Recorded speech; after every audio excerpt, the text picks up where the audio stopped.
Hi, this episode will cover the cascading events of the month of June 1972. Well, I came back from Madras after the interview for a visa in the Madras consulate of the US Embassy. And I was told within a week or so I will get the visa stamped in my passport and it will reach me in my home address. That's exactly what happened in the first week, mid-first week of June itself. I got the visa stamped and the passport came to my home.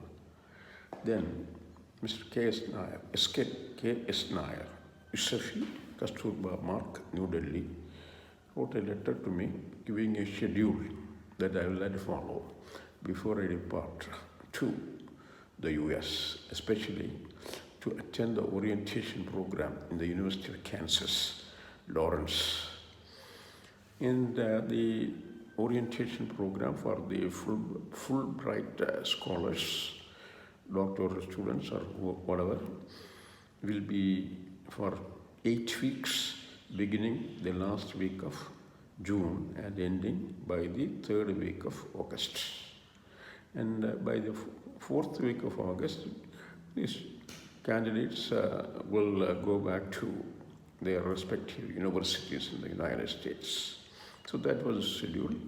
So Nair wanted me to be in Delhi by the mid-second week of June 72, so that I will undergo, along with the rest of the candidates, an orientation program that he offers.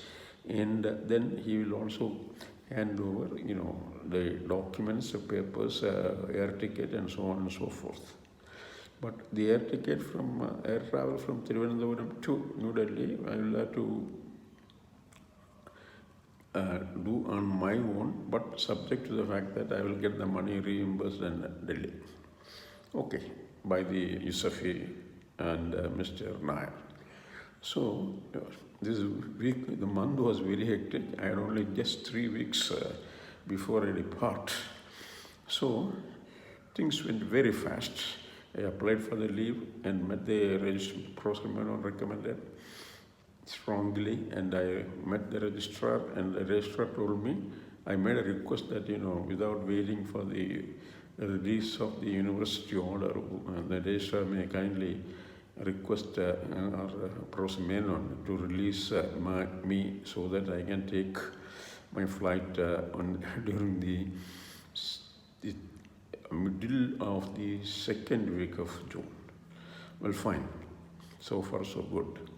Then I got prepared for the trip, purchased some new clothes and a new suitcase and a briefcase, all are those days, very common Indian-made thing, no molded luggage at all. There was a framework of some kind of a very thin plywood sort of thing, over which there is a cladding of some leather-looking material. Anyway, that is what we got in India those days.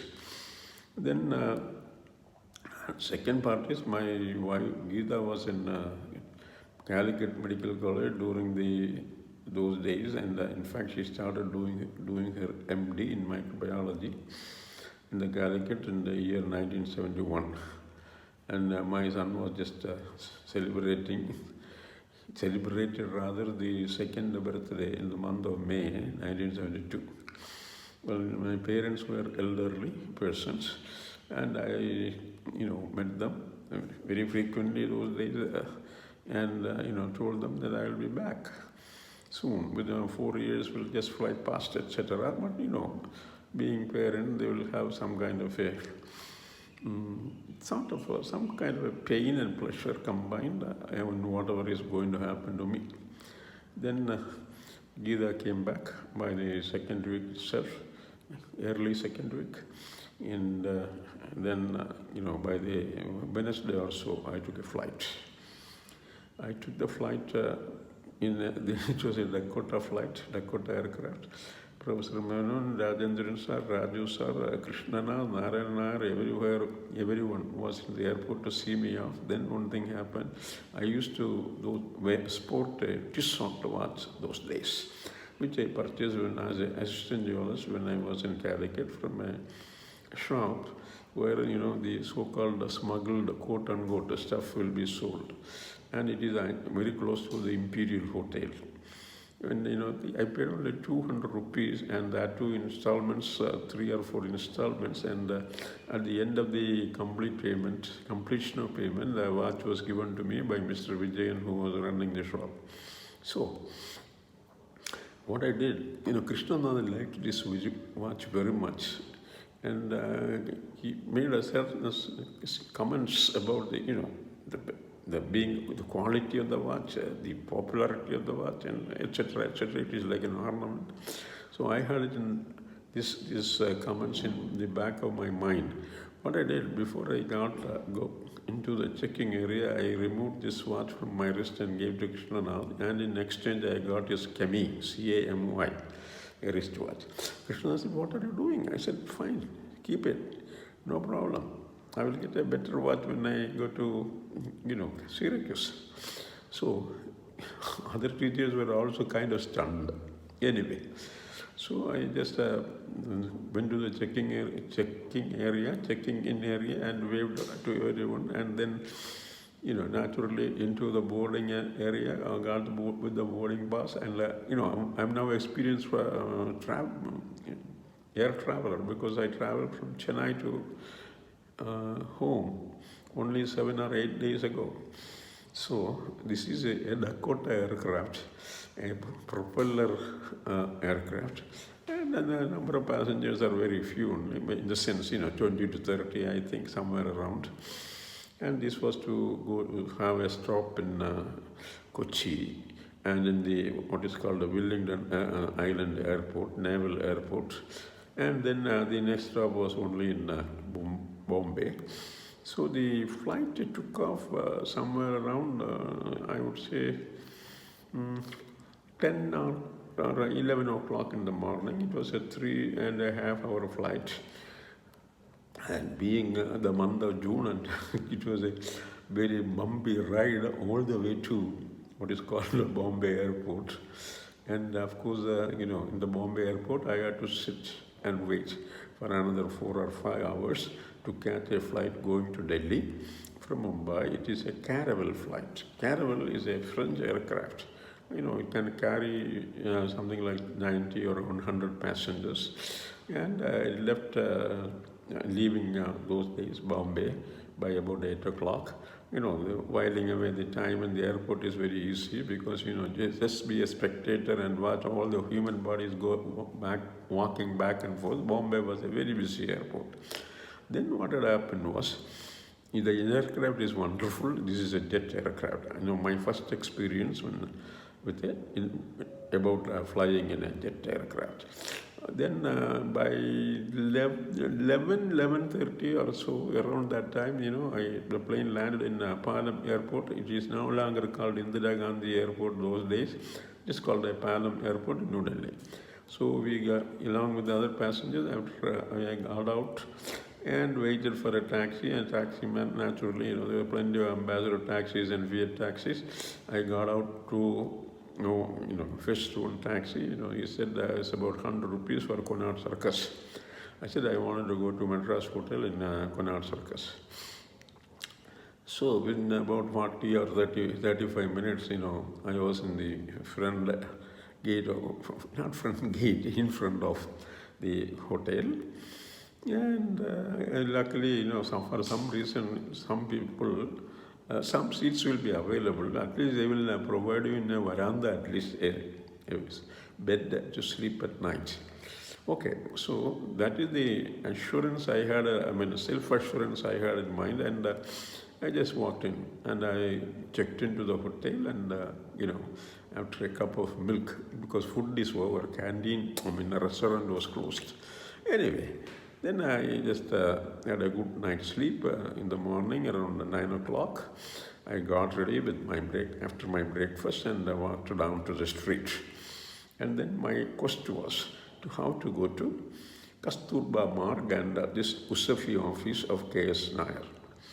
And then obviously, the best guide in everywhere, in any town, it will be a taxi wala. A taxi driver, I walked over to a taxi driver, he asked me, "Kahan jana padega?" So I said in Hindi, well, I want to go to Kasturba Marg and United States Educational Foundation office. Well, that is not a pomp office, it is an old-fashioned two-story building, and I had to pay something like 25 or 30 rupees to the taxi to go to the Usafi office. I reached there about 9:45 or close to 10. And then I straight walked into Mr. Nair's office, and Mr. Nair welcomed me, greeted me, wished well to me, and then said, go to the next door room, which is a mini conference hall where you have other prospective students to go to United States are waiting. Because Nair is supposed to give a briefing on what is the United States, how is it, what is the hostel life, things like that, how people behave. In other words, it's a kind of an orientation to a new environment, new social and cultural environment. So I went to the other room, sat there, there was a coffee pot ready. So first thing I had was some coffee and biscuits. Then I identified myself and declared that I am so and so. I am from Kerala University and I am headed toward Lawrence, Kansas, in the University of Kansas at Lawrence. Then two guys waved at me and said, "We are also going to Kansas, same university, same place. Come on over, be seated here, let us talk about it." So one man was he was doing a PhD in JNU and he was going to some university in the US through this Kansas orientation program and the Fulbright doctoral fellowship scheme for doing a one-semester course in maybe public administration, I think, in some university, the name I forgot all about. And then I said, "Hi, I don't get the name in my mind now." The other guy was working as a senior technical assistant at DRDO and MSc Physics. Well, we were all supposed to fly by the same flight on Sunday morning from Palam Airport, following Sunday morning from Palam Airport. That is the first day of the third week of June 1972. Well, we were living in separate places, but anyway, Nair, after the orientation, called us in and gave us our tickets, and of course, how to get the $8, that is only allowed, $8 are allowed by any international passenger legally by the government of India, Reserve Bank. Well, country was very poor, that we had to accept. Then, on the Sunday morning around 5 o'clock, I left my hotel and went in a taxi over to Palam Airport, and I met these two guys in the checking-in counter. We checked in. We actually checked in our baggage. Then we checked in and we got the boarding pass, and then we went to the immigration. And in the immigration, our problem was very simple. Only thing is, we had to wait there in a queue. That's all. Because we have the legal visa and all those paper things, proof ready and intact appropriately. Then we got into boarded the aircraft around 7 o'clock, and by 8 o'clock, plane took off. 8 a.m. in the morning on the Sunday. So in this flight, there was in the front row, first row was seated Mr. Gan Abdul Ghaffar Khan, the so-called border Gandhi. The man, a very tall, handsome, and aged person, maybe in the 60s those days, with a young girl who was also traveling along. And of course, we figured out that this girl is also on a fellowship by USAFI and from going over to some United States university for studies. Well, then what happens next? It was a very long haul, obviously. It was a Boeing 707 aircraft, and seats for maybe 120 or somewhere thereof. And then the first stop was Cairo, the second was Frankfurt, the third was Switzerland, some Geneva, I guess. Yes, Geneva, because we flew over the Geneva Lake before landing. And then finally in London, about local time 5 p.m. in the evening. So, the long haul, obviously, whenever the plane leaves the airport, we were fed by the Air India crew.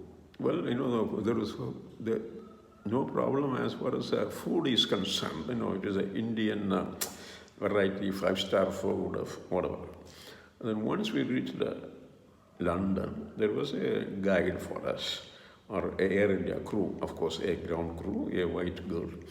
She called us, and whoever is going to stay over the break journey in London can talk to her. So we walked over to her desk, and then she said, checked our names and told we are to be in the Strand Hotel, in the Strand Plaza, and there will be a taxi. She will help us to fetch the taxi. We took the taxi. Then obviously, it was the motorway. I don't remember what the number of the motorway was, but that is the first time all of us saw a 4-lane high-speed road, just unheard of anywhere in India, even in those 1970s. And then within, I would say 40 minutes or 30 minutes, we were, we went under a tunnel, the car went under a tunnel, all of a sudden, boom, we came out to the normal city. And, once we came out of the tunnel, our gateway to the town, then the hotel was right there in front of us. The Strand Plaza was so close. So the driver said, "Sir, you have come to your hotel. This is your hotel. Now you can get off the car." And of course, your payment, etc. for the taxi was the job of Air India. Even the hotel fee, Air India would pay. So then we walked into the hotel. It was we were welcomed or ushered in by the usherer. Then we checked into our independent rooms and started our break.